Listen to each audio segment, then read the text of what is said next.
In this next podcast of Widow Wisdom and Wealth, you're going to be spending some time with myself and my husband Jim as we talk about parenting after loss.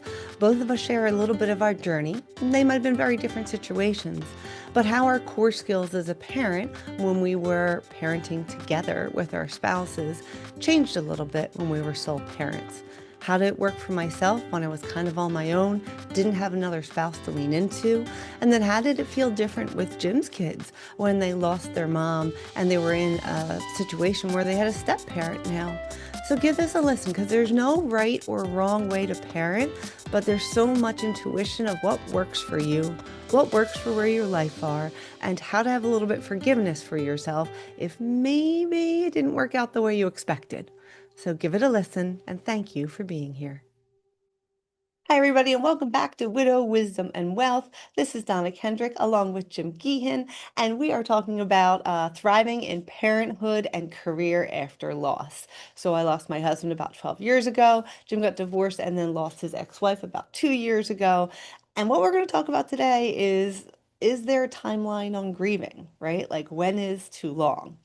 We are not psychologists. I'm a financial planner. He's a carpenter, but we're just going to share with you our experience and our experience of some friends, right? So I'll go first on this one. Greg died suddenly. And I remember when the next day trying to figure out when we could bury him, right? It was election day. He died on a Saturday, that Tuesday. And I thought, ooh, great. Maybe we can do it that day so people have off from work and the kids won't be in school. So the kids' friends that wanted to come won't have to miss school. And that's what we did. So it was super quick. And I remember telling my kids, I think we didn't have a limo. We had a big van with all of Greg's siblings. There's five of them, or he was one of five. And I remember saying to the kids, you have 1 week. You have 1 week to take off from school. Monday of next week, we are going back. I'm going back to work and you're going back to school. And I remember there was a hush over the van because you don't think people are listening to you. They all are. They're listening to everything that you have to say as a widower, in those moments. And I was like, we're not doing this. We're getting back to life and we're going to go right back into it. I have fellow widows and widowers that took months off before they went back to work. They let their kids move to homeschool for a year. So it is different for everyone. But we're just kind of sharing a little bit of our experience that listeners can kind of hear about how we did it, what we think worked, what we think didn't, as well as, and we'll get into this one, how long can you use the death of a parent for our kids as an excuse? Sometimes it's appropriate, sometimes it's just an excuse. So let's go to your turn, Jim. I know that your late wife knew that she was passing, and she had some really direct conversations with the kids about how they got to grieve. Start with maybe her fun funeral. Oh, so yeah, she passed in August, 2 years ago, 2023. And about 2 months 2 before, months before, yeah. she threw herself a funeral and invited everybody. And the kids were there and and their cousins and her she had a nice sized family too. Mhm. But she gave everyone a chance to say goodbye to her and have a good time. And she told me, she's like, I'm not having a funeral. She doesn't, she said when she passed, she just wanted to be done. She didn't want to put the kids through that. And I was, tell you the truth, for the year prior to that, I was dreading the funeral more than anything, Mm. especially because it was my ex-wife. My kids would be up there and I'd be in the How do you in the support pew. How do them? you support them? And it was just awkward. So she actually made it very easy, my ex-wife, um, with that process. She treated everything as a matter of fact. She didn't lie to them. She didn't sugarcoat anything. In fact, she had to move their clothes, Yeah, over to our house. or their winter clothes. Yeah. The start of the summer. So I said she passed in August. She said, take all your winter clothes to your dad's house because you're not going to be here. Mhm. We're not going to be living here. She'll be passed.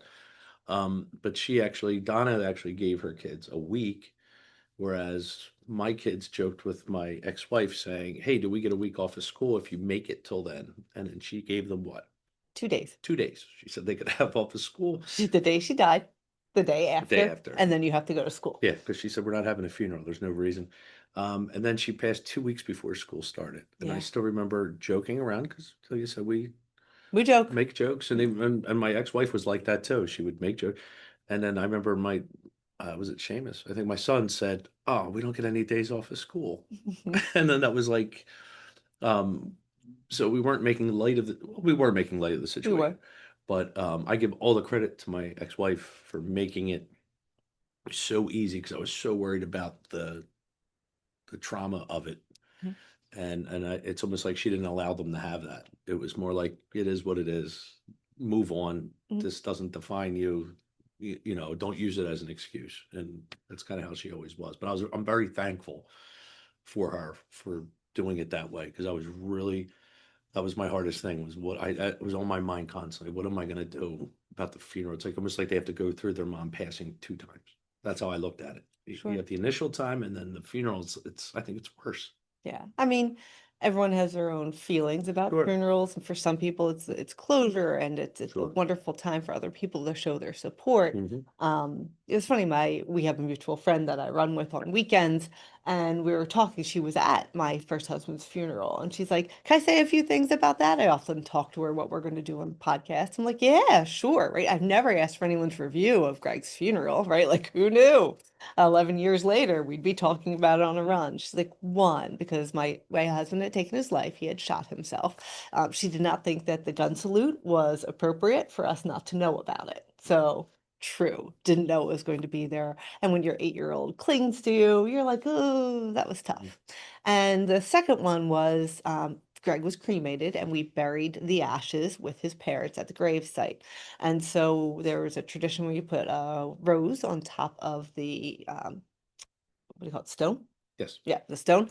But here the staff had dug the hole for the box and put like golf The turf. turf, Yeah, yeah, green over turf. top of it. Artificial grass. But they didn't put any type of like wood. So when I went to go put the rose on top, I fell into the hole, ladies and gentlemen. Now it was just one leg and one heel, but oh, come on.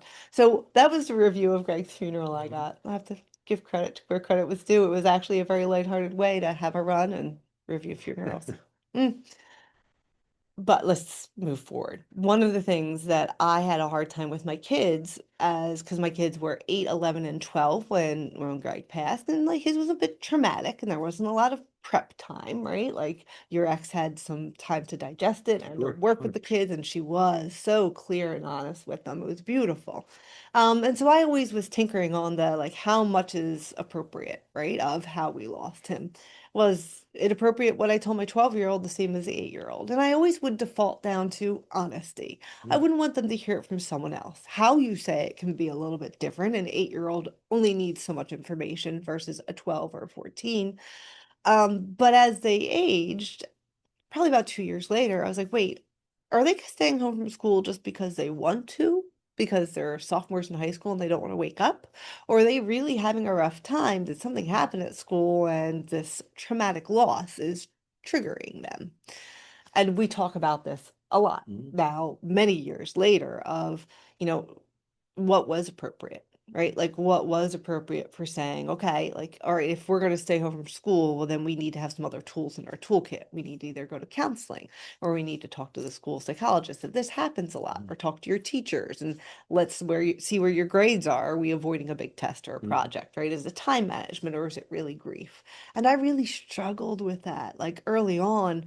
Um, because I didn't know which one it was, right? And I didn't want to be the mean mom. I don't know. Thoughts? No, again, it's just like you're saying. Sometimes, the kid fails a test and then, they don't want to get in trouble. So they say, oh, I was thinking of my mother, father. And you're like, it was 4 years ago.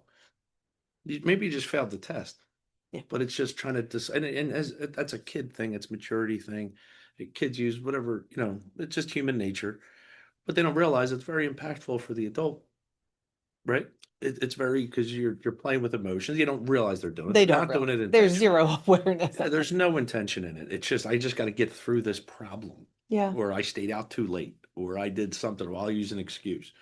And I think it happens a lot. I know people too that was the problem, and I know people that they were actually the kid that lost the parent, and Ah. they said So when they're adults, they're telling you like, "Oh, I lost my mom and dad when I was little." when they were in Okay. high school, they would if they got in trouble or got caught being out and doing stuff they weren't supposed to be doing or doing it. And they said they would always just pretend to cry before they walked in and say, so they wouldn't get yelled at. They would say, well, I'm only doing it was because of this. And they said they feel bad about it now. because they were like, I was using that as an excuse to get out of something. But like I said, it's an age thing. It isn't a character issue. It isn't anything. It's just, how do I get out of trouble when I'm 15? Oh, that story makes me burn inside. I'm like, how many times did that And happen? they feel horrible about it. They feel horrible because they said these people are just being nice. The parents are being nice, the surviving parent, and I'm kind of using that against them Yeah. just to get into bed, and it won't be talked about again. But again, there's no intent behind it. There's intent of survival, Yeah. but it's no ill will, I Yeah. guess you could say. I remember just a few years after Greg passed, my youngest natural born, we used to nickname him Squish. Mm. I'd go food shopping with him because he was the littlest one, so I didn't want to leave him home. And I remember going down the snack aisle, and my late husband was a little bit bigger. He liked the snacks. I remember Squish going, isn't that one of Daddy's favorites? And No. you just knew right away it was one of his little chub chub favorites, right? But wasn't that one? Oh, I would love that was one of Daddy's favorites. And like, even with the food, that's where we're manipulating things. And then her second husband likes to snack too, so it worked out. It's fun. Yeah. It's all good. It's Hmm. good stuff. So yes, that's really a little bit of what we wanted to talk about too, is like when are we as parents enabling? When are we actually being sensitive and aware? Hmm. And it's hard, right? It's hard. And so for me, what's worked a lot is back when Greg first passed, is I was part of Safe Harbor, which is a group that does peer support, so age specific, loss specific for children.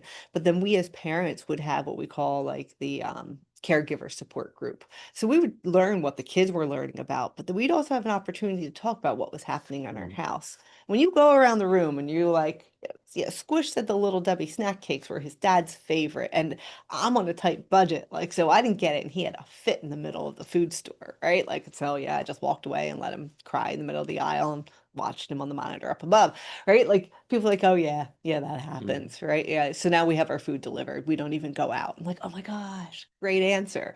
So I always say, like, go ahead and lean on your support, lean on your community, people who have been there like that, like been there, done that. Because maybe when you start sharing that story, and don't be afraid to share the story, be a little vulnerable, right? True. Like your friend that shared that story of like, yeah, I feel bad. I took advantage of my mom, right? When I told Hmm. him this.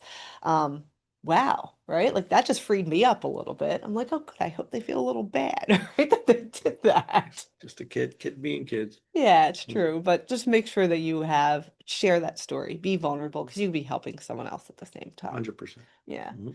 Anything else you want to add in that one, Boo? I think we touched base on Yeah, I like it. short and sweet.